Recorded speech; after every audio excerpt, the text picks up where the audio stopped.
Magandang umaga! Muntik pa ngang malaglag ang Inday. Siyempre, bago pumasok, ang pinaka-importante, malunggay. Kailangan nga nila ito ngayon dahil nga si Kirina ay may sipon na naman.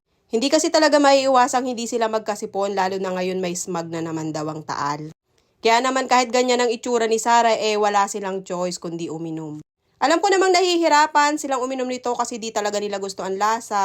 Pero syempre, para din yan sa inyo anak, kaya kayanin. At ayan na nga, papasok na ang mga person. Pabago-bago din kasi ang panahon ngayon.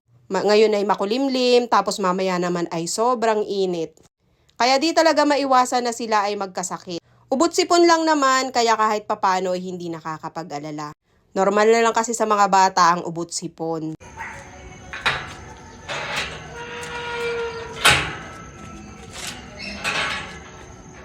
Career day nga nila bukas at sila ay may practice ngayon. Ay Diyos ko, kinakabahan na naman po ako kay Kirina. Ilang beses na nga kaming nag-practice. At syempre, kumpiyansa na naman ako. Pero handa naman ako dahil lagi naman niya ako nabibiktima. Lagi niya akong na-expectation versus reality. Pala desisyon nga ang nanay niya, kaya naman... I'm Karina